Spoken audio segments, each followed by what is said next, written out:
Let's get into it. 1, 2, 3.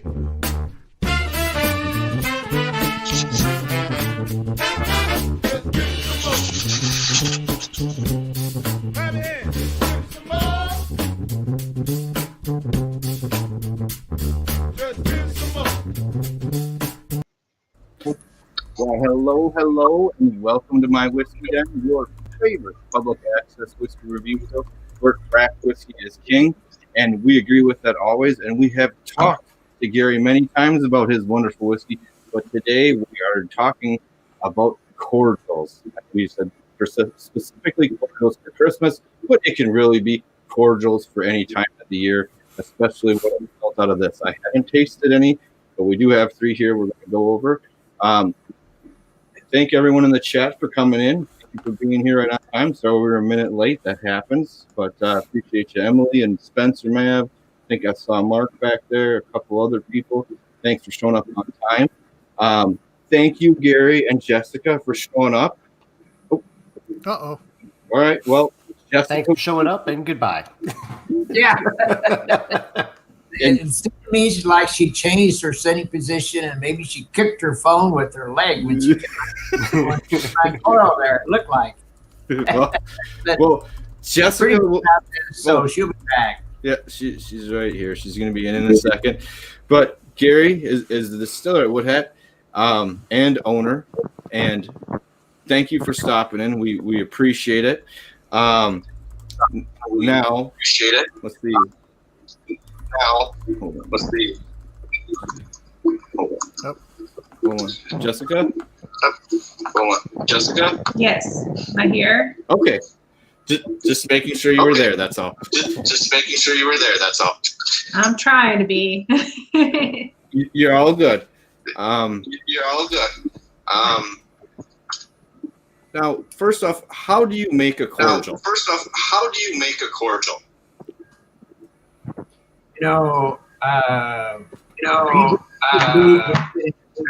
Influence of down here, like it's going to the north.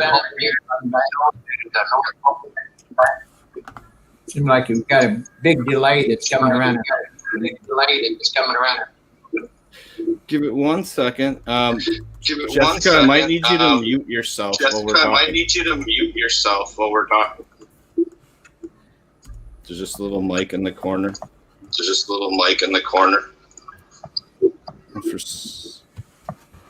Oh, I think I did it. Okay. Oh, she did. Okay. Now, whenever you want to talk, just click that back. It was just a little reverb, but whatever. All right, Gary, how about you tell us what a cordial is? We'll get that fixed out. We know what happened. It was just a little reverb, and you just have to mute the mic for a second, then she can talk, and you won't hear the reverb from everyone else. But we'll jump back to Gary. So how do you make a cordial? Because I really don't know enough about anything at all about it. I'm going to be honest. Well, in the big picture of things, you got two streams of alcohol. You got fruit and you got grain. And if you take fruit and you ferment fruit, you get wine. And then you distill wine, you get a brandy. And then you add alcohol to that, and you got a port, right? Mm-hmm. Grain side, you take grain and you ferment it, you make a beer. You distill the beer, you make a whiskey. And then if you add fruit back to that, then you get a cordial. So you kind of arrive at the same thing as ports and cordials, but you get there from 2 different directions. And on the whiskey side of things, you never ferment the fruit. So when you ferment fruit, you really kill the taste of that fruit. To me, it does. You make a blackberry wine doesn't taste like blackberries. You know what I'm saying? Mm-hmm. Make a blackberry cordial, it tastes like blackberries. And that's because you don't ferment that fruit. You just kind of put the fruit in the alcohol and store it. It's an old technique of keeping fruit. Just put it in alcohol. And so we're not really dealing with a lot of change in terms of the fruit. So we make a really clean alcohol and then put fruit in it. And that's kind of it, fruit and sugar. So, or some other things. There's a lot of different kind of cordials out there. But that's the general consensus is you take alcohol and you add fruit to it, and then you got a cordial. That's neat. I just hadn't played with it all to know. Are you using a neutral grain spirit as your base, or We don't. We make our own base, but you can use a lot of people use a neutral grain spirit and start like you would for a gin. Mhm. We make, and you can use a lot of different kinds of spirits. You know, if you go back and jump back to the moonshine category, a lot of people, there's a lot of bad moonshine. You know, there's a lot of bad whiskey out there. And one of the ways people do and get rid of bad whiskey is they mix fruit with it. Well, it doesn't really improve your bad whiskey. It just screws up your fruit. That's what it really does. But that's a pretty common thing. Oh, we can't drink it straight. We got to put fruit in it so people will take it. That's kind of what's happening today, but that's not us. We take our best whiskey and we redistill it. Either start with a blue corn, something really clean, cut our heads and tails real tight, then we use that as our base whiskey. So we start with our best thing and then add fruit to it. And that improves it. So when the fair, yeah, go ahead. I was gonna say it seems like the smart thing to do. Like if you were gonna make something, why put up something that's not your best? It's obviously gonna make it better once you start going down the line with it. So right. So would you ever want to deviate from that path a little bit and actually make brandy? We've actually made brandy before. One of the common misconceptions the wine people have is you make a really bad wine and give it to a distiller and he'll take the alcohol out of it. Well, yeah, and that's a really good way to make some real crappy alcohol. You know, shit in, shit out, so to speak. And we've been a party to that play game for 2 or 3 times, and then we think, okay, guys, forget it. You know, you start with bad wine, you're going to end up with a bad brandy. And if you start with a bad neutral spirit, you're going to end up with a bad cordial. So it's not a really good. If we were distilling it 192 proof, okay, now we're probably had something there, but we don't take it up that high. So you're going to get all that bad stuff right in there if you make a bad brandy. But yeah, we can make brandy. Very cool. And Jessica, we're happy you're back and everything's working good now. Sorry about that. I just switched over to my phone. I think it's going to work a little bit better for me. It works good. Now, this isn't about cordials, but I was going to ask it before. How did you come to work at Wood Hat? Oh. Or did I get in trouble? No, not at all. I mean, it really isn't. I was very, it's not really a great story. There's not like a big story behind it. I just applied. So I guess a few years back, I guess my first introduction to Wood Hat is actually I went there and I did a tour, and Ryan actually, who works at the distillery, also put me to work. So I got to dump grain, and I was just starting to get into whiskey back then, and I was in the wine industry for a long time, and I was doing I got my sommelier and whatnot, and you know, the winery that I was working at was closing, so I came to Wood Hat since I was in, you know, wanted to learn more about distilling, and who better to learn about it than Gary. So Gary and Ryan. Now, so you said you were a wine sommelier. Did you have a breaking with wine, or do you still like wine, or have you switched over to liking more hard spirits in the last, say, 5 years or so? I think that my palate, I don't want to say I got burned out, but, you know, I started drinking a lot of big, bold red wines. You just kind of want to go on to the next big, bold thing. So I'm, you know, started getting into bourbons and whiskeys and things like that. But I still do. I do work at a wine bar, you know, on weekends, just so I can still kind of talk wine every once in a while, because it's still fun for me. It's still something I enjoy doing. So. Oh, that's excellent. That's excellent. I just wanted the people to know a little bit about the background before it went forward. So it was just a titch. We wanted to get that back in there. Now you guys have 3 or 4 cordials that you guys do? We do 4. Do we tell people about? There's always some fun things that's happening at the distillery that are little secrets. Yeah. Right. we have these little jugs of stuff and little barrels of stuff. Well, let's put that in that barrel for a while and see what happens. We got a few of those things out there that we So don't have for sure. Did you find anything that way that you kind of want to push more into production because of playing around like that?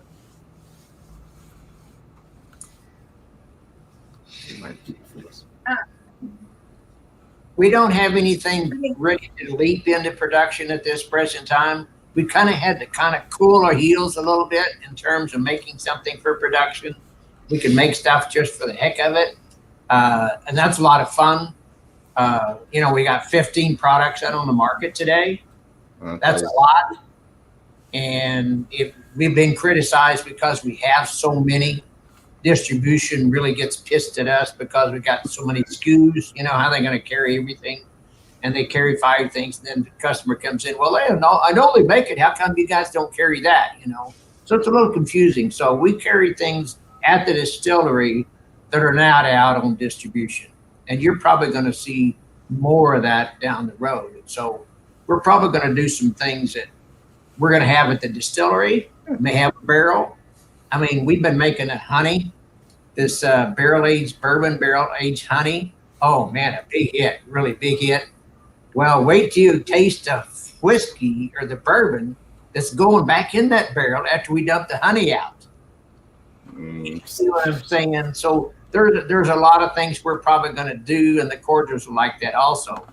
What if we're doing barrel-aged cordials? Well, what's the difference between a very, very, if you put it in a blue corn whiskey versus red corn whiskey, or following a Bloody Butcher versus a Rubenesque, we're learning some of those things. So we've got other stuff going, and we're going to have some special barrels down the road for whiskey clubs and some people that want a special barrel that are not going to be standard and maybe not released, but we might have to write it on the side of it. This is, it's a bourbon, but it's spent a little time in a barrel that had honey in it. Those are the fun things about a craft distiller you can get by with doing it. They're just a lot of fun. And a lot of fun, great and fun to talk about. Those are the exciting things when you go to the distillery. You're like, oh, we have this thing over here. Do you want to try it? Yes, we do. Yes, we do. Yes. Well, that's what happened with it. We've done our Berry for all this time. It's what have I got here? Black walnut there. Have to read. We've got our Berry. This is our first one, and it's been a standby. It's consistently has been one of our top sellers. And even though we're a bourbon and whiskey company, that's our big focus. What comes in the front door is what drives up the front door. Mm-hmm. And people, there's more than one person in that car or that pickup. And the chances of somebody being in that car, that pickup, that doesn't drink whiskey, it's pretty good. Mm-hmm. And so it's always good to have something for somebody who really doesn't care that much about drinking whiskey. And that's where the cordials fit in. It really is. There's just so many sweet tooth people out there. Yeah. That the fact that you can mix it with so many different things and enhance a cocktail out of whiskey with it. So they go hand in hand, really. And before we start, we like this a lot in Prosecco, things like that. It's from a wine person too. So they kind of like inexpensive sparkling wine. It really kind of elevates it a little bit. Italian lemonade is really great.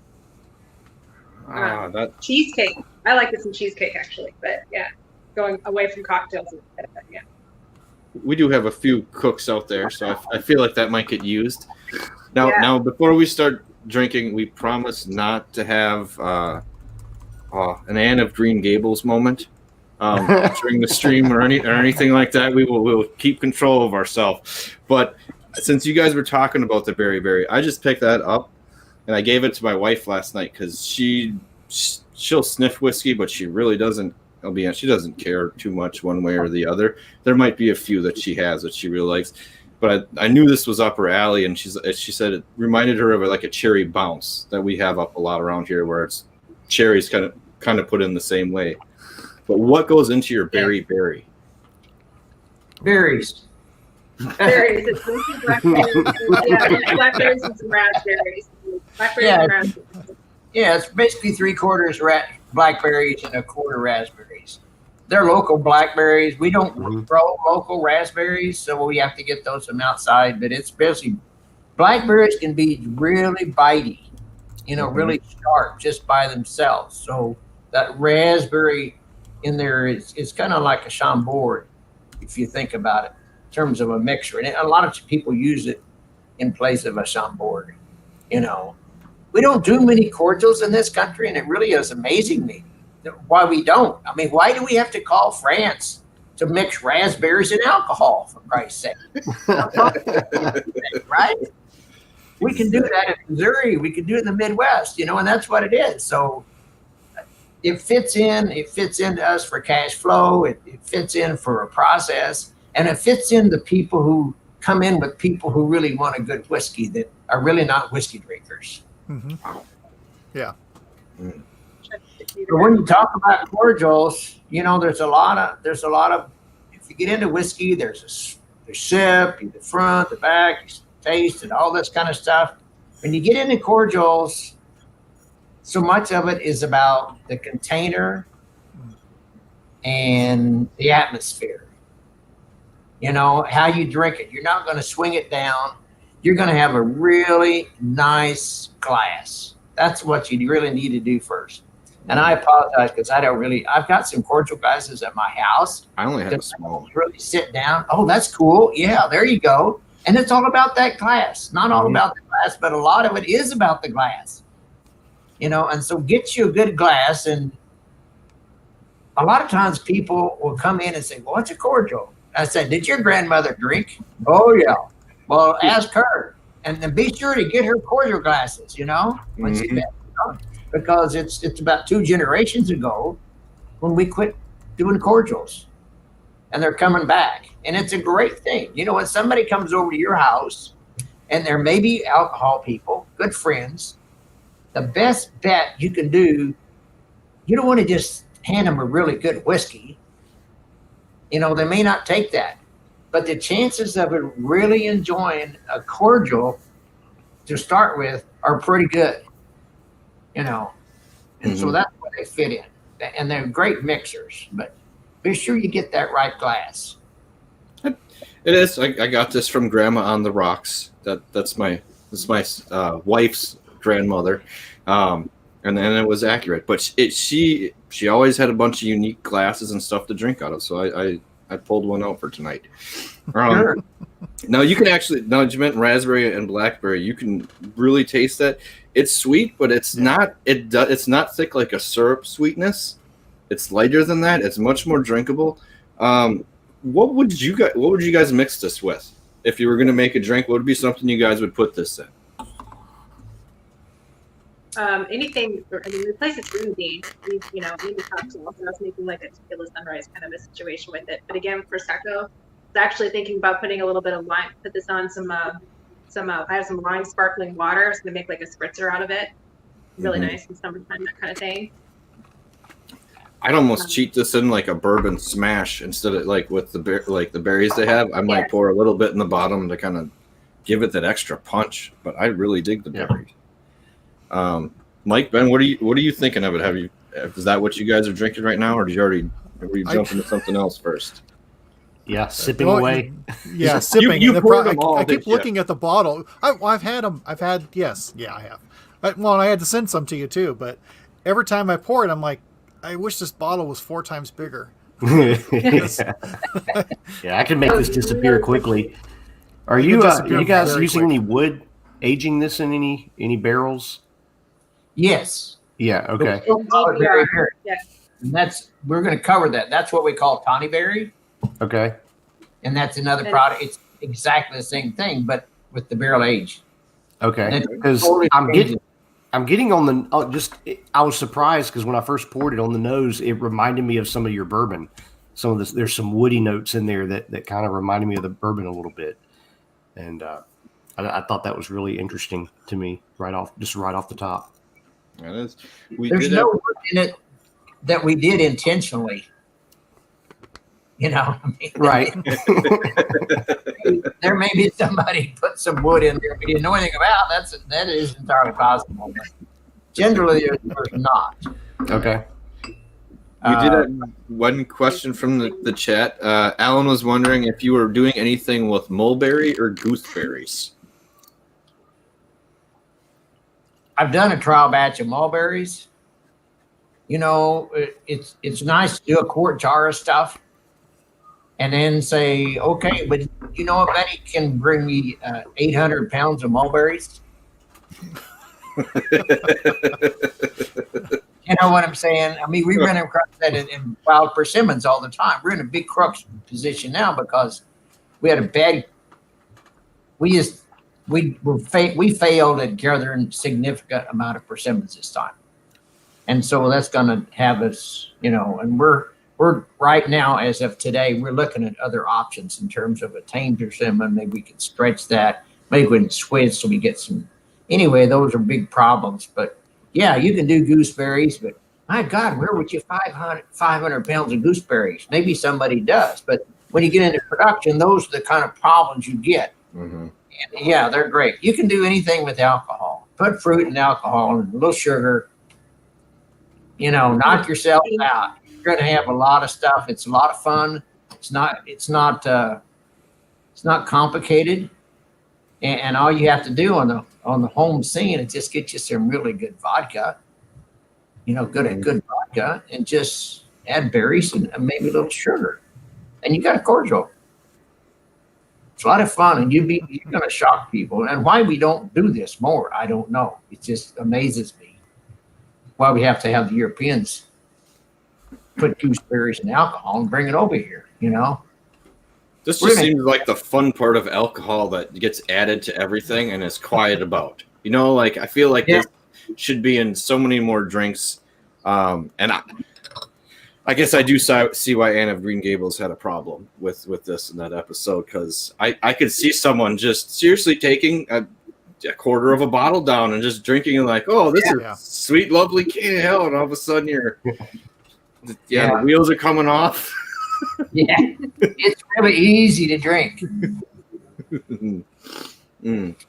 So in making the cordials, have you come across something where like, oh, it'd be great to bring this flavor into the bourbon, or vice versa? I mean, other than Tawny Berry is barrel aged, but have you thought about that, or had it spark something? Swapping hats on us. Yeah. Doing like a berry bourbon or berry kitchen bourbon, berry whiskey. Yeah. I think it just means maybe more of the flavor, or berry finishing, like finishing it in one of the cordial. Put cordial in a barrel and then put whiskey in there to finish it to bring something else out. Well, let's talk about Tawny Berry. I can find the right nice label. Wherever it is at. There it is. You're back in there. There it is. So tawny means barrel, in my definition. So we get a tawny port. It's a barrel aged port.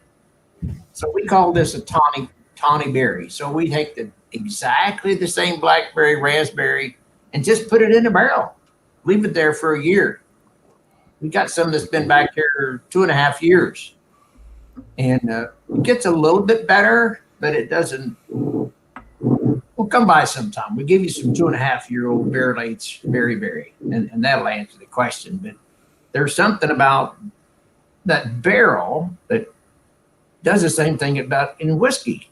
It tames it, it brings it in, it makes it more rounded, takes the edges off of things, and with the berry, that blackberry kind of little bite it's got, it knocks it down. It takes that sugar and somehow or other it just softens it.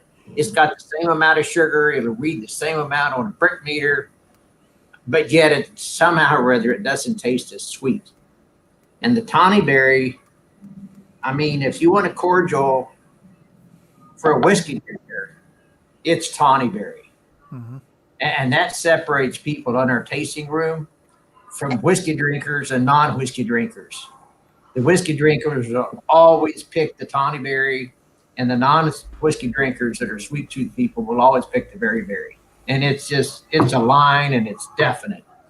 But that barrel aged tawny berry is a big hit, and that would be one that if you got some whiskey people coming over for dinner, you know, you meet them at the door with a little glass of the Tawny Berry. Man, it's a good start on the evening. It really is.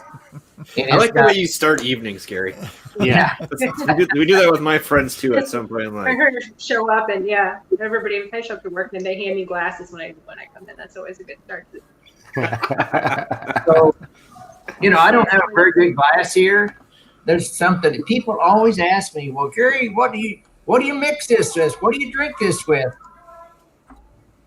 And when people ask me, says, what do you drink this with? I said, well, two things: a recliner and a remote control. You know, what else do you need? I mean, if you want to sit back and just really enjoy just something, you don't want to mix anything with it. It's just right the way it is. Forget the ice, forget the soda. Just enjoy the alcohol and the barrel and the fruit. And it's a good mix. It's just, it's, I don't know how people went without it, really. Yeah, this is just a really nice sipper, and I think you were putting a little bit of a chill on it also. When you were quarantined there for a while, and somehow cases of it kept going. Where'd that Tawny Berry go? Like, Carrie was in and out real quick. Locked. So liked a little bit of a chill on it. So yes, I mean, this is not one that I'd probably mix with really anything. I mean, it's not quite as, it's very much like a tawny port. You know, it's got that kind of that toffee marzipan nuttiness happening in there. Mm-hmm. And so not quite as viscous. It's a little more drinkable actually than a port for me. But I like it. Oh, I accidentally, I think I had the persimmon on accident, and I hadn't had that one yet. Wow. No. I'm not sure if you guys had the Tawny Berry, if that was what we talked about or not. I'm the only one with the Tawny Berry because I didn't send any to him yet. Stingy bastard. Yeah. You'll get it. You'll get it. I'm not concerned. We'll see it show up at some point. But no, like that one by itself, I think even just the berry, I could see by myself. It's to me, it's like an excellent after dinner drink. Where people might have in the past might have had like a cognac and a cigar. I can see someone sitting down with this in the same way and just enjoying, 20, 30 minutes and just relaxing. Yeah, there's a lot of versatility to that berry. So that's what's really great about it. I mean, it's probably the sweetest of the 4 cordials that we have, but it's so versatile. I mean, there's so many things. I mean, even just put it in anything. You go get an iced tea or whatever and dump that in on a hot day. It's a good, so many things. So. And places grenadine, like I was saying, it baked in the cheesecake, so it's good stuff. Ryan likes it on his waffles. Oh, yeah, I could see that.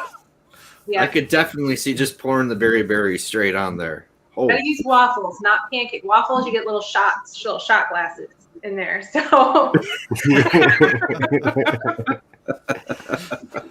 you're giving me so many. My gears are turning in my head with all this because I do a lot of cooking and making sauces and stuff. And yeah, this is like infusing this into like a whipped cream or something, maybe. I don't know. A lot of stuff.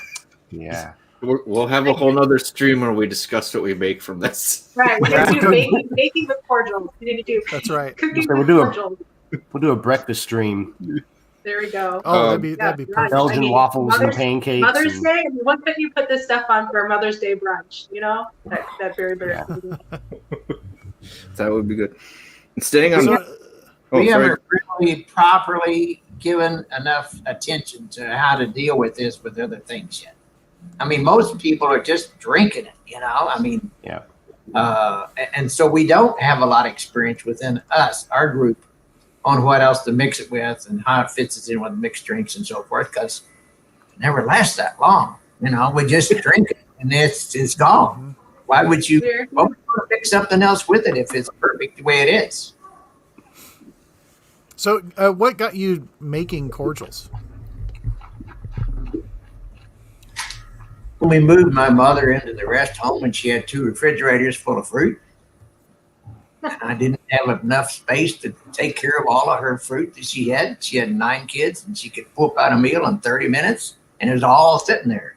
And she had all these freezers full of stuff, every berry in the world. And I was, shall we say, not legal at that point. So I had to do something with clear alcohol and fruit, and it just clicked. And you start reading about things, but you can mix all kinds of fruit. You can mix blueberries and blackberries and raspberries. And throw the gooseberries in there too if you want. And just put them in alcohol and add your sugar. So I like to do a little different than most people do. People just throw it in there and then strain it off. But it works better if you just take your fruit, put it in your alcohol, and drain it. Okay. And then add some sugar. And there are some ratios, but a pound per, if somebody really wants to know that much, they would call me sometime. But, we won't make you put up like special recipes out here. That we don't go that far. I hate to mislead people, but just put some sugar on those berries, and the osmotic pressure of that sugar was just going to suck the juice right out of those berries. Just like if you had a bowl of berries and put sugar on them, right? Mm-hmm. It's going to suck that alcohol and stuff out of it. So you drain that off. Okay. And then you wash those berries and for the alcohol you took off yesterday. And that washes the berry. And we run that scenario 3 different times. So we do a lot of soaking and rinsing and draining and so forth. And we don't press. Okay. I don't press anything. When you start pressing berries, you get a lot of skin tannins, you get a lot of seed tannins, and if you just use sugar to pull it out, and then you wash it off from yesterday's batch, then we get a real clear, clean. If you look at that berry, hold it up to light, it's beautiful. Mm-hmm. It's got a color that is just great, and there's no shit in the bottom. Yeah. You know what I'm saying? Mm-hmm. People say, oh, it's organic, there's shit in the bottom. Well, I don't, most people don't like stuff in the bottom. They like it what it is. You don't have to shake it up so you can drink it. So if you start using a press, you'll get more of that kind of stuff in the berries than if you just let sugar do it. You won't get the yield you will otherwise, but if you just let sugar do it and then rack it, you got to rack it a bunch of times to get that done. That sounds great. Probably not the most efficient way of doing it, but it sure makes a good product. Mm-hmm. Mm-hmm. So, but there's our 2 berries we have. And like I said, we got other stuff sometimes, and we've played with every stuff. I made cordials out of every dried fruit and berry that I could buy at one time. I mean, everything. I had up 40-some different tests that I tried and narrowed that down. You can make some pretty raunchy stuff, really. That it doesn't all work. I guarantee you that. Yeah. Hey, we like honest distillers, so that's great. I'm sitting here thinking, you've got this black walnut. Have you ever played with hickory nut? I have. Does that work at all, or does that get a little too astringent or tannic or something? I failed miserably at that.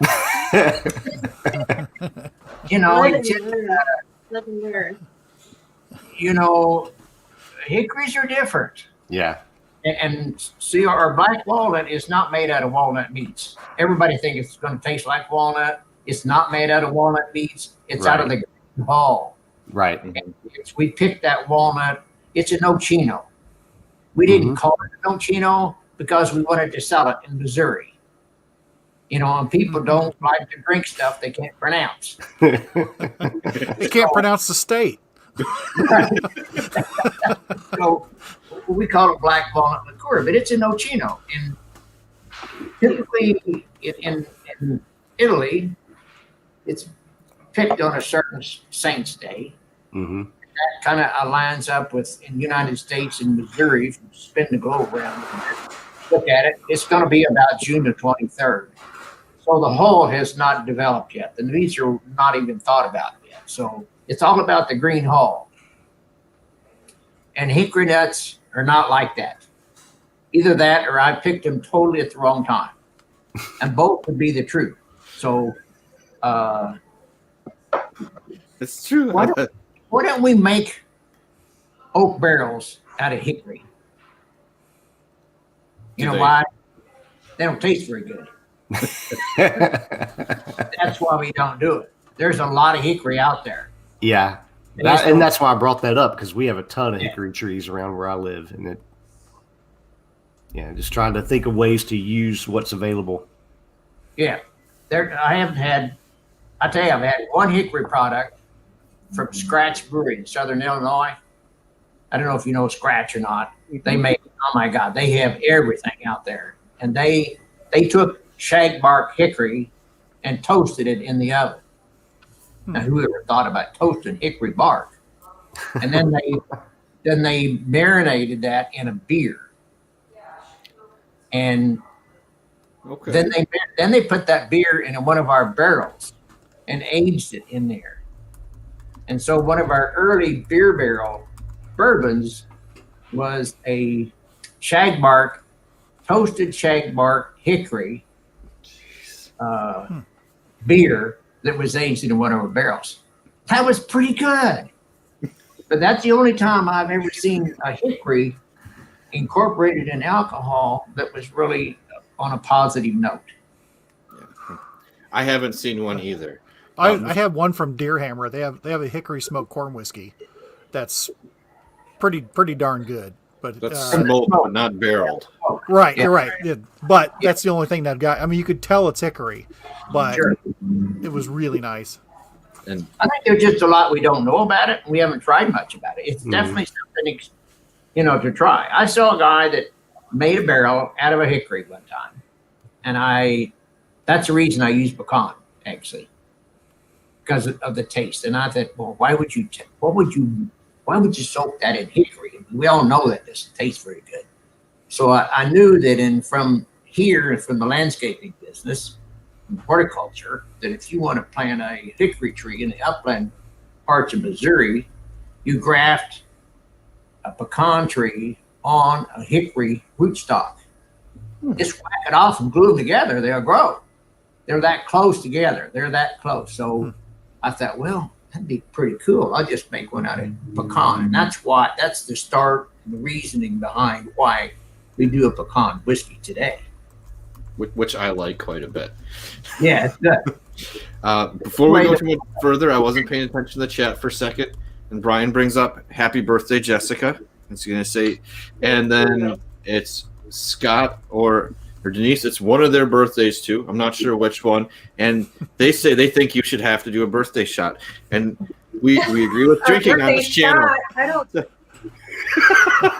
You don't have to do a whole shot, but cheers and happy birthday to Jessica then, because thank you. I made myself a little experimental cocktail, so maybe I'll just take a little sip of that. So this was some of that berry and some lime sparkling water, and I grabbed some orange liqueur. Oh, orange! Nice. Oh, all right. Yeah, citrusy. All right. I like it. Cheers. Happy birthday. Sorry. Mm-hmm. Thank you. Oh. So you Happy birthday to all those other birthday people out there. You're going to talk about black walnut now? Yeah, we can do that. Yes. Let me switch We've over. already been talking about it, yeah. But this is one, I grew up doing a lot of walnut stuff. Walnut's been a big part of me, and I've done woodworking and turned a lot of walnut bowls and so forth. And walnut's Missouri, and so this is a combination of Italian and Missouri here.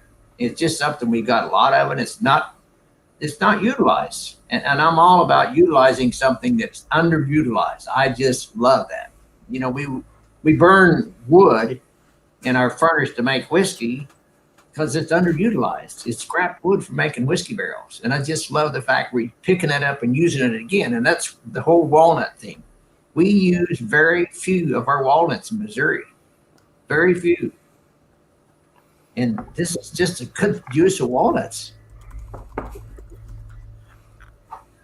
And It's a really good way to enjoy your coffee of a morning.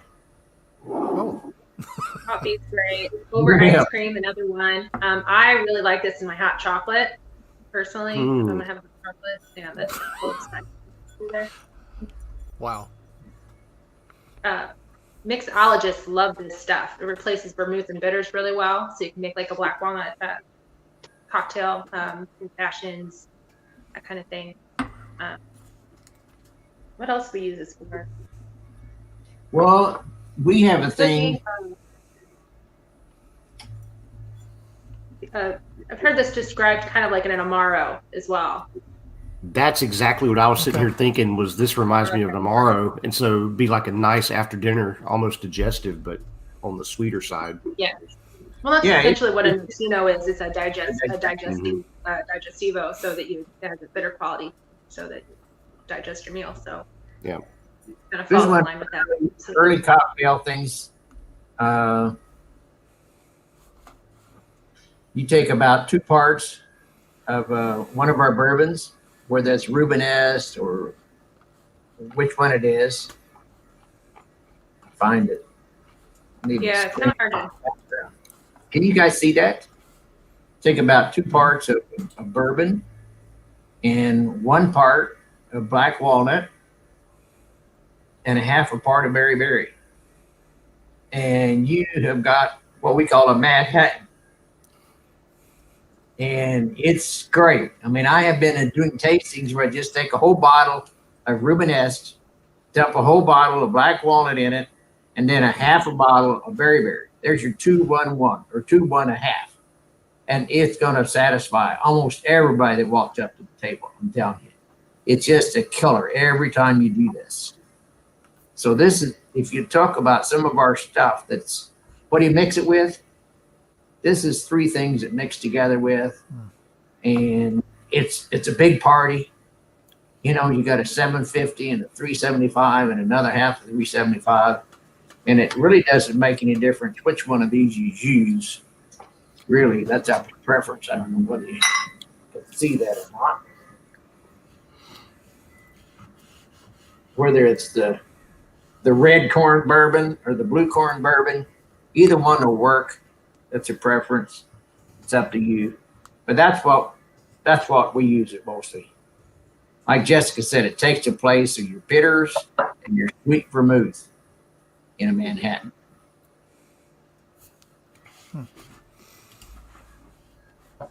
Uh-oh. You're muted, Pat. You muted yourself.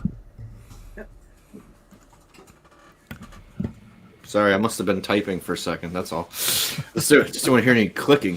I was gonna say it's got a nice sweet second half to it.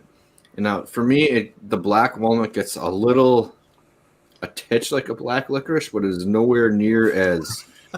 Especially they know it's no one's fault. It's just preferences. I'm not a black licorice person, and there's enough of it in there but it doesn't get too hard. Like, I could drink this, but I was going to say there's other things I've had that they just know I have problems and they make fun of me. I get a lot of people say black licorice, and I like black licorice, and I get that kind of anise note that's in there. I mean, there's a lot of spice in there. I don't know that there's actually anise in it, but it certainly comes across that way. But I feel like people who don't like that flavor or really despise that flavor is the first thing that jumps out at them. So but I don't dislike the drink. There's other ones we've had where they know I'm like they've both loved it, and I'm like, this was garbage, and we just an opposite ends on a couple of things every now and then. But no, it has just enough sweetness to kind of pull that back, but it's not overly sweet. It's interesting. Like, this is I think I would delve into this more than I would have thought of just having it beforehand.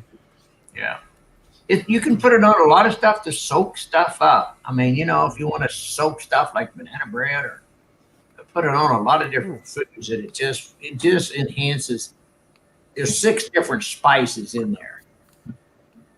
I started with a basic recipe, and then Sarah, who is a major principal in getting us started for the first 3 years of our life, went to Italy, and she took my recipe, and then she visited with 3 grandmothers who also make this. And she took their recipes and came back and tweaked mine and made it better. And to this day, when it's time to mix the spices in our Chino, Sarah shows up to do it. Yeah. So hey, it's nice to be able to rely on someone back to the bottle as well. It's Sarah's kind of recipe. So when people come in and ask me what exactly is in it, I'm like, Sarah knows. I don't know.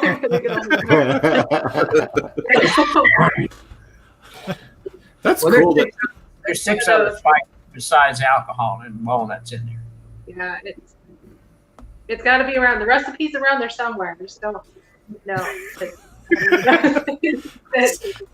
Sarah has it hidden in a special place. Sarah's got this special Sarah recipe, family recipe hidden somewhere. I guess. Yeah. And do we barrel age it? Yes, we do. If you want to come by some that's been in a barrel for a year, probably I'm guessing that ultimately it'll all be barrel aged. Okay. I don't think we're going to separate it. I think we're just going to barrel age all of it. I think it's one of those like fine tuning a whiskey or something. It's just like okay, bring this in a little bit, bring this sweetness, round it out. There's something about a barrel sitting in a barrel for a long time that just marries flavors. I was in Scotland at a distillery one time on a Saturday when the guys in the back were making up a spatial batch, and they'd holler back, "Oh yeah, go get number 428. Give me about 6 turns," And they'd roll these barrels up, and I think we had, 20-something different barrels. We had this old cranking, brass roller pump that they turned. They counted how many turns they take out of this barrel and that barrel, put it in there, and they put it in a Marion barrel. I said, "Well, you do that?" And he says, "We got to marry it." And that's that concept. I said, "Well, how long do you marry it?" "Well, until it's done." And those are subjective things, but there's a concept when you mix alcoholic things together. It's kind of like sand and marbles. You kind of let them settle a little bit, and get together. And alcohol and water, it takes a little while for that all to get together. And so this barrel was about, I guess 140 gallons is kind of what I calculated. And that was called the Marion barrel. And that's what they did with different barrels of scotch. They put it in there and married them. And I think that goes into the cordial situation. When you put a cordial in a barrel and leave it set there for a while, it just gives it time to marry. And it's noticeable when you do that. You don't have your sharp, distinct, different flavors anymore. They're more married. And you're going to see more of that from us. James says he'd put a ring on the barrel. Apparently he likes the size of 140 gallons. It sounded pretty exciting, especially when we get to that size. Sorry, Ben, I didn't mean to cut you off. Yeah. I was gonna say, you thought about using any like ex-bourbon barrels to age or to marry some cordials in? That's what we do.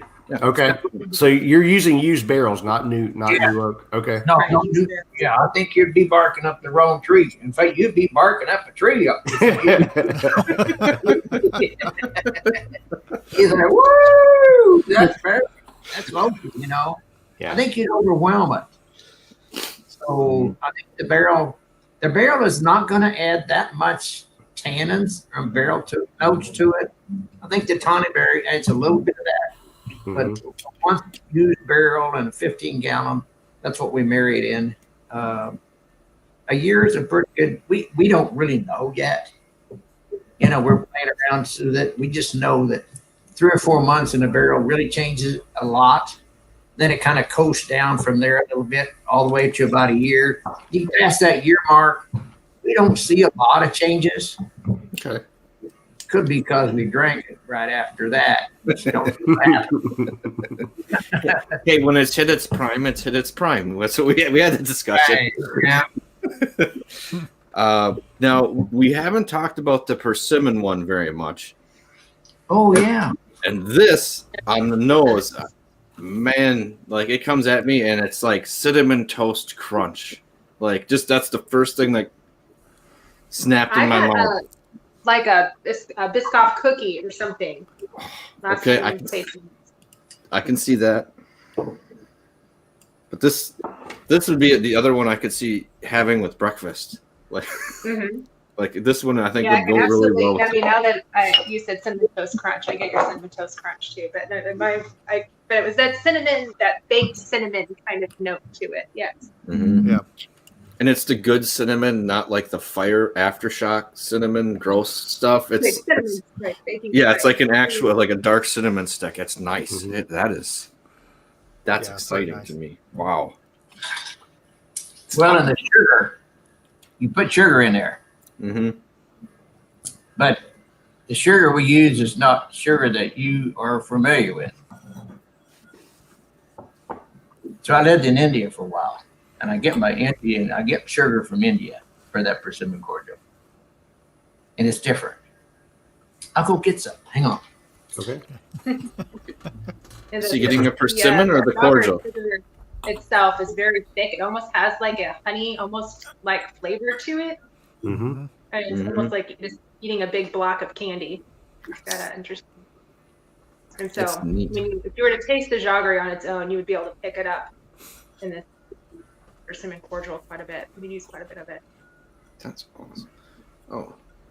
Except unfortunately, like you said, the persimmon is not very plentiful, and right now it's not. I know, and it's right. The local stuff, it's very, very dependent upon our climate and how, the freeze happened. And it's everything's all over the place with that. And we had one really, really amazing batch, but it was small batch of ripe persimmons that came in, and everything else is good. So. Wow. So this is a lump of sugar. Just a lump. Yeah. Is that what they mean? 1 lump or 2 when you're getting English tea? Like, Yeah. Yeah. Right. So when you get your sugar like that, you can expect a different flavor to come out of it. That's the way an Indian farmer makes sugar. And it's nothing but sugar, just a big old pan. I don't know if I gotta, it's kind of hard. You can't sprinkle that in anything. I mean, you gotta either cut it on a bandsaw, pruning saw, get a meat cleaver out.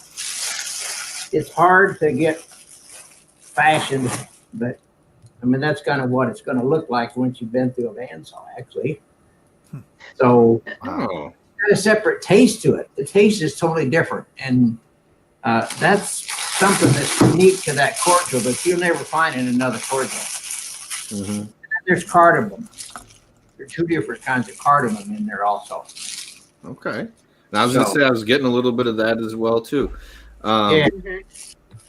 Is it James? Oh, James is asking what is a persimmon, and I'll be honest, James, I was on that same page before I had this. I bought a persimmon when I went to grocery store because I hadn't had one or seen one.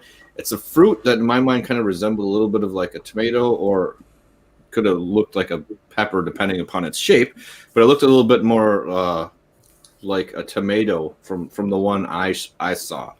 Would that be accurate from what you guys are using, or did I buy the wrong thing and was looking at the wrong shit? That's really a persimmon, but that's a Japanese persimmon. Those are cultivated, and Gary might be grabbing one right now. But typically, what we would use is a local persimmon, and there's a certain name for it, but they're much smaller. Okay. They have a very like apricot pumpkin kind of flavor to them, and they're about the size of a shelled walnut.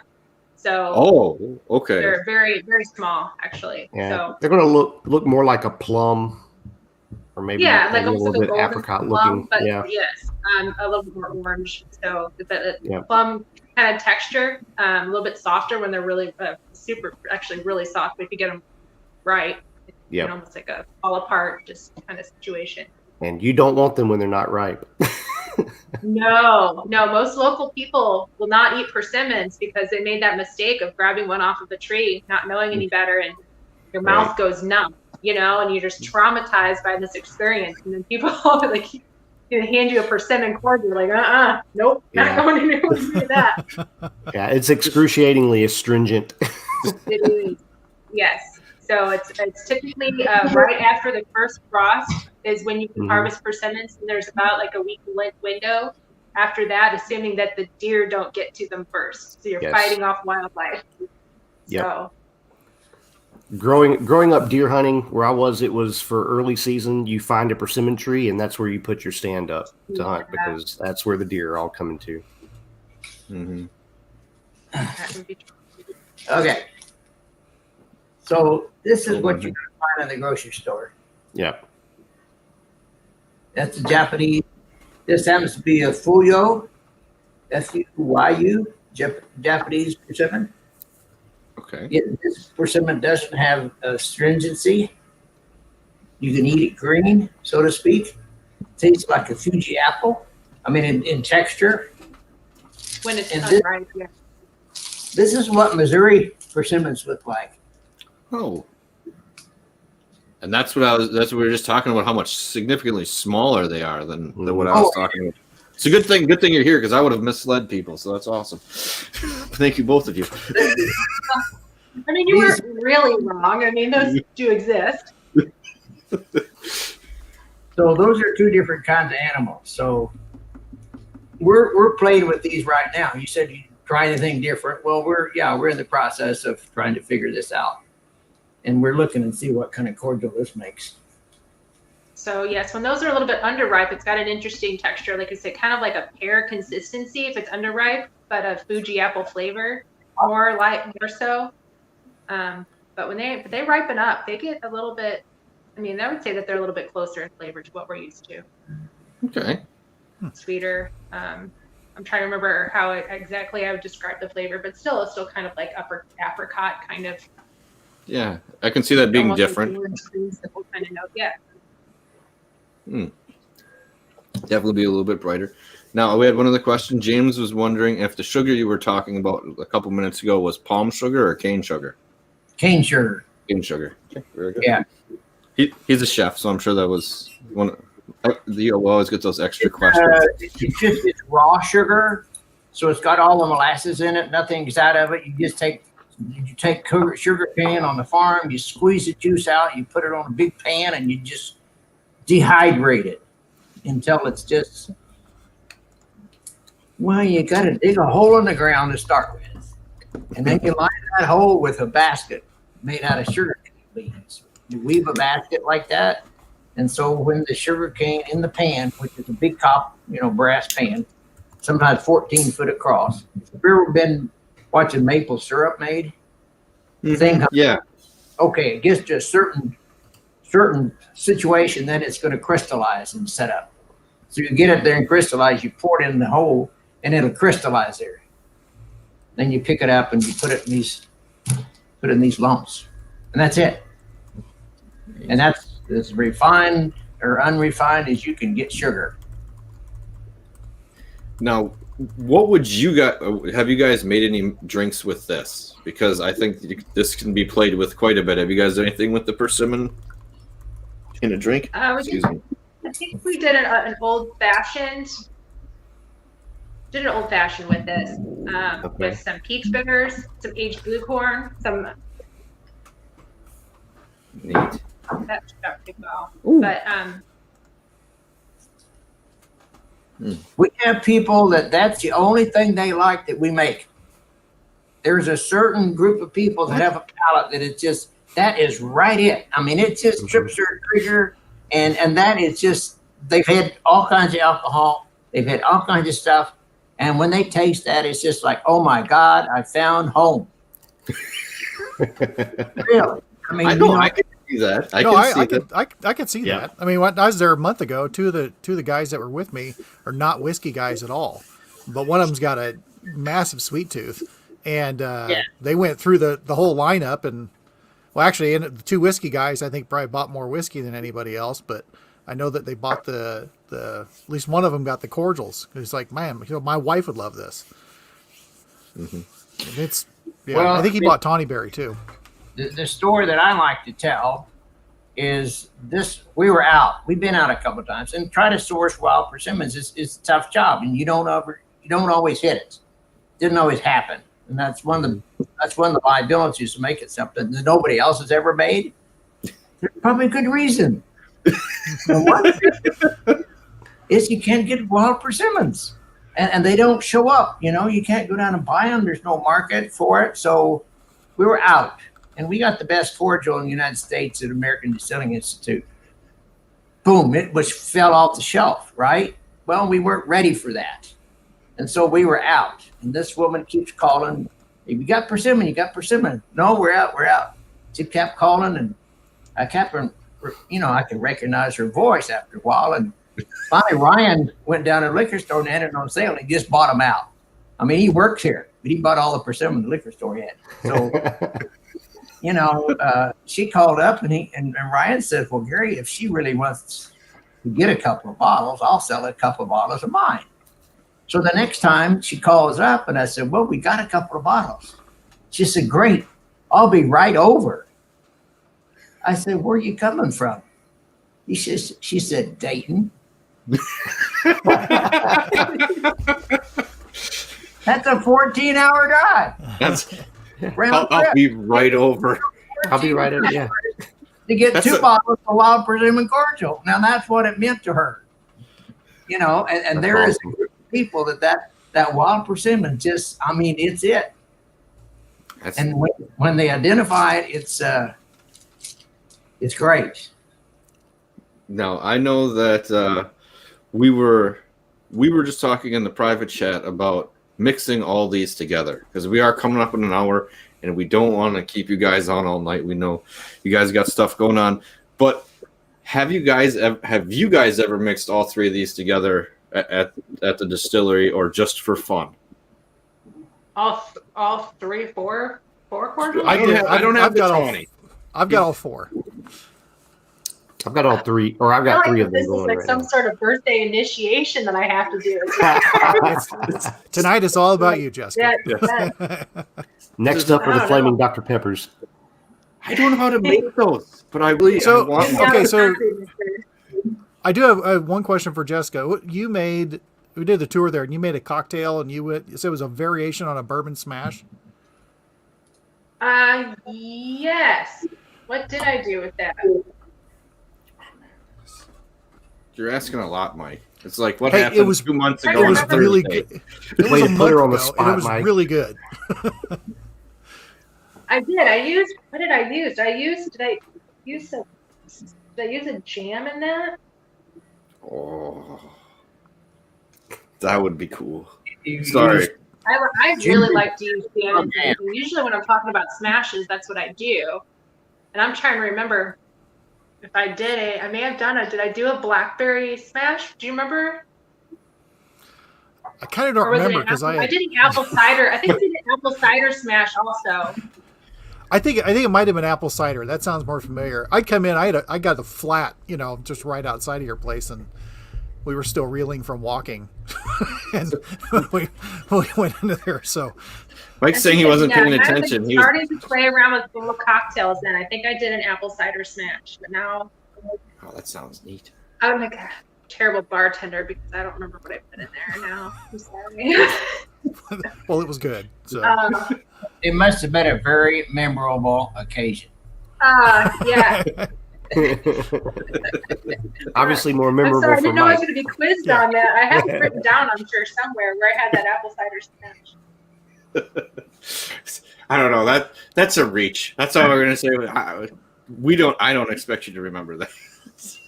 Well, it could have been a standard that it could have been. No, I think we were just I think kind of playing around with cocktails that day before, and I had several things going on as far as that kind of thing. So we had fun with that. I'm not necessarily. I'm trying to learn more about cocktails. I'm not as a wine and whiskey person. I'm usually just putting things in glasses and drinking them.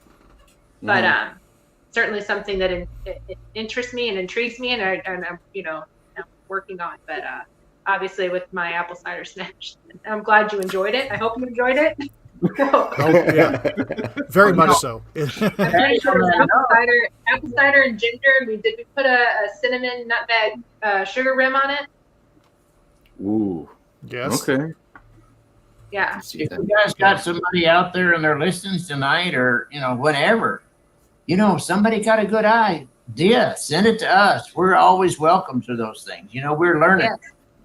So yeah, if somebody's got a suggestion, send it our way. We really appreciate that. Yeah, that's not a problem.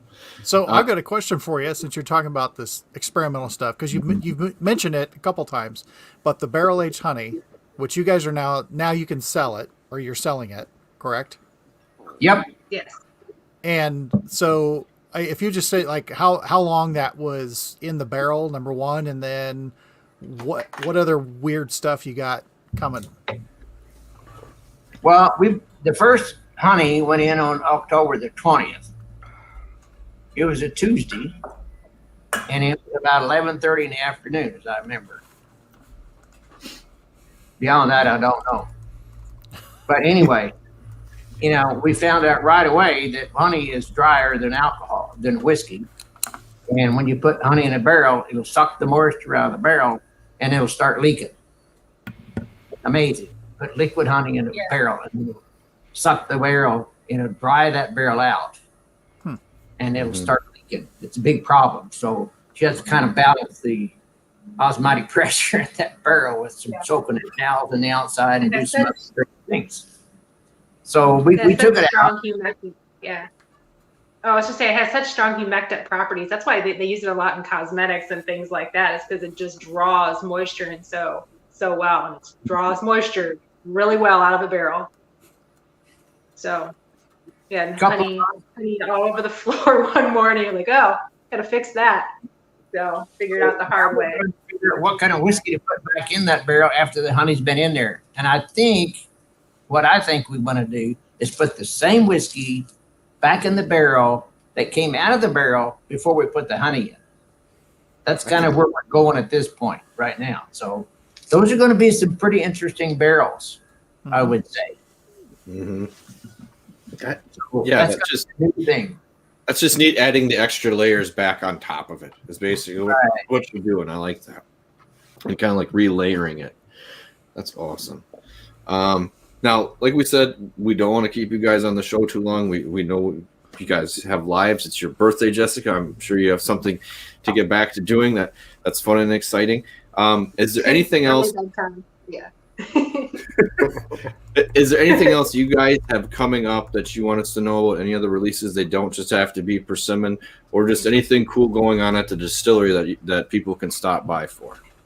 Or are people allowed to stop at the distillery now? Because every state's different, and it's changed in the last 3 weeks for everybody. So are people allowed to stop out at the distillery still? Yes. Yes. As of Cool, right now, good. we are running normal business hours. Still do not really do tours except by reservation only, because we want to keep group sizes small. We want to have, safety precautions. We want everybody wearing masks, and we're not tasting and that sort of thing. We don't want to have mixed groups, and so. That makes sense. Trying to take precautions. Barrel and Bond. Our first Bottle and Bond is coming out. Probably next week. We're going to get it in a bottle. We got all the legal work, the paperwork, got the labels, got the neck straps, all that stuff. Got the date stamps. A little bit more involved on the paperwork side than we anticipated, but it's good. So you figured out which of the two barrels? Yeah. We're gonna take I think 98 first. Yes. Ryan has a definite opinion about that, and so he's gonna lead the charge on which one we're gonna take out first.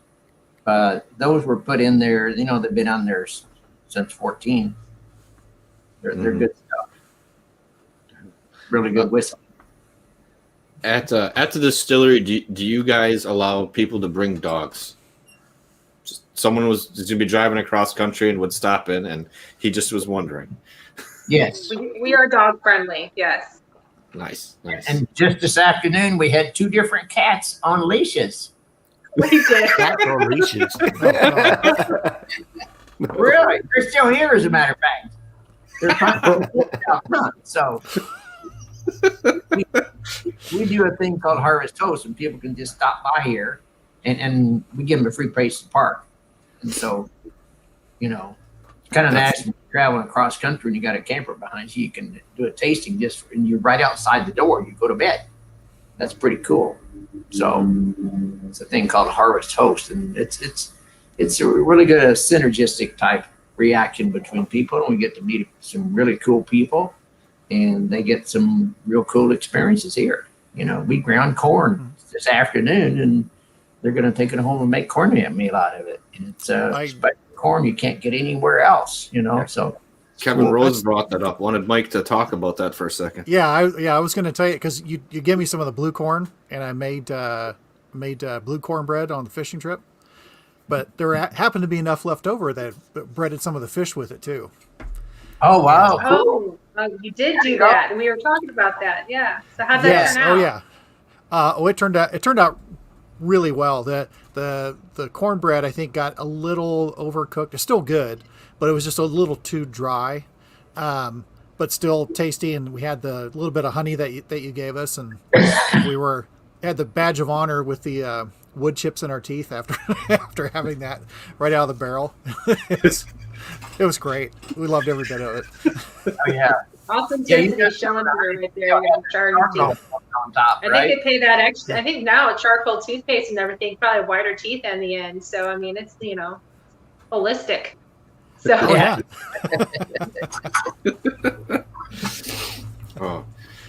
But thank you. It's going like hotcakes. I mean, for Christmas presents, I never thought about it. It just fits so many places. Is a bourbon barrel aged honey with a bow on it. I mean, really. See, everyone who knows about it, it's worth to stop in and pick that up. Yeah. Someone in your family is gonna want that for Christmas, and that's just the way it is. Yeah. So, question then for your hours, especially around the holidays, are you guys update the hours on the website or Facebook sooner? So if people are coming through to stop there. Well, I will do my best to make sure that those are both updated on the same time. Maybe they should just call you. So if it's wrong, just call us. Jessica, get on that. Okay. Yes, There's probably. If it's 6 o'clock in the morning, there's 3 cars out front. Say, are you guys really there? You don't want people going up to the window and knocking on it. I mean, it's mid-morning for Ryan. He's had the fire going since 5. So we try to accommodate people. Right. I just show up if really serious. They show up. There's a car in there. Somebody's there. Just knock on the door. We'll be there. It'll be fine. All right. But if you show up too early, you're gonna have to start the fire. So yeah, that's right. Yeah. 4:45, 4:30. Ryan will be so appreciative. Yeah, this doesn't run on whiskey, but it does run on the money that we get for whiskey. Mm-hmm. So when we have an opportunity to get money for whiskey, all of a sudden you have our attention. Right. Right. And that's one thing that I think people need to always remember too. When think about stopping at a smaller distillery, do it. Don't hesitate, because then you're going to find something that you like, most likely, and I guarantee somebody will find something like it's yours. But all of the income from that bottle you get. It's not going through all these other channels, and I not going to badmouth the system, but the system doesn't work for smaller distillers. Well, they're over an hour in, screw them. But even still, all the money goes to you. If we buy, you buy directly at the distillery, the money goes to Wood Hat, and it's better to support the smaller business that way than to try to deal with the chain that may or may not be carrying your stuff just for God knows what reason. Well, it really works out for them best because they're getting a free tasting out of the deal. You buy a bottle here and take it home. You're going to go back and you see that on the grocery store. We're going to get it. You're going to buy it on the grocery store, your favorite liquor store. And so it really helps the 3-tier system for people to come here and get her introduced in something so they can buy the second or third tier. That's where they're going to. Most liquor stores are not going to give you a sample. And so when you get in there, you already know what it tastes like. Boom, you're already sold. You just pick it up. Yeah. And we're not close to anything. I mean, where we are. Yeah. I mean, we're south of Mexico, but north of Cuba. Yeah. South of Louisiana, but we're still north of Japan. And south of Perry. So, all of those places, we're just not close to a lot of places. So people come here, learn about it, taste it. So when you see it in a liquor store, then you know what it's like, and then you can pick it up. So everybody wins. Yeah. No, it is. And that's what we always say. It helps create a better experience for you. Like, it's going to be memorable to you, and really bring it home. And you're not going to forget something special like that. It makes it a day, makes it something to remember rather than just going to the liquor store. And that's just right. And that's where you guys come in. I mean, you guys play a part in this. They really do. I mean, when you sit down and you talk about it and people talk about it and you see the bottle, and it just helps the whole getting to know the product and yeah, you guys are a big part of this whole system. And we do appreciate you guys and appreciate the opportunity to be part of it. It's our pleasure. Oh, really. no. We appreciate all your whiskeys. Yeah. You make great whiskey and you're nice. So what more is there?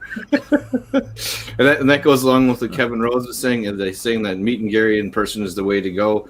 And he's fascinating to listen to. And that's why we got pulled in the first time when I first started looking at your website a long time ago, was you guys had a great story, and it was that was what pulled me in, and I like the personality. So I was, yeah, it's worth going and making a memory. I'm always going to say that to places, especially when the stuff is really great to have. I mean, we've been some places where it was memorable going there, but stuff wasn't so great. You were more excited about a couple years down the road, like this could turn into something great.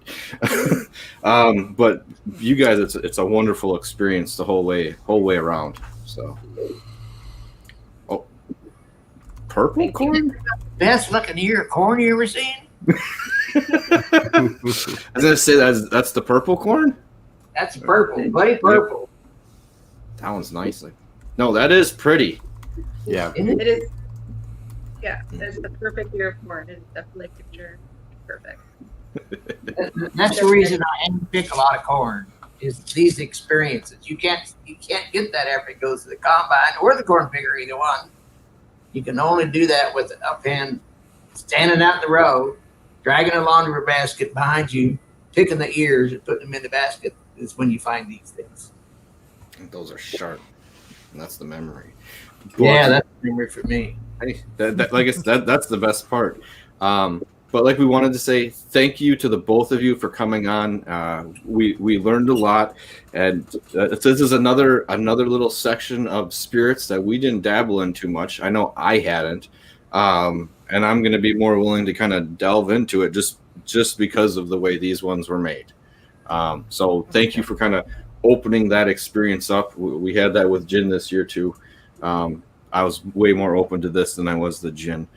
So I was surprised that I liked the gin, but the gin I had had before was like pine saw run through that little tree that used to hang on your rear view mirror. It just tasted awful. And so this year we had some of that good stuff, and we've had this excellent stuff from you guys. So thank you for spending your time with us. We know how busy you are and how much it is that we're cutting into everyone's lives, and we can't thank you enough for coming on and talking to the people, letting everyone know what's going on there.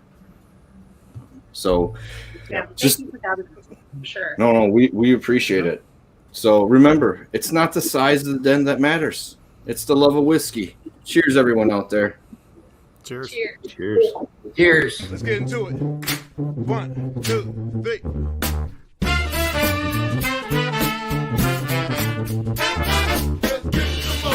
3.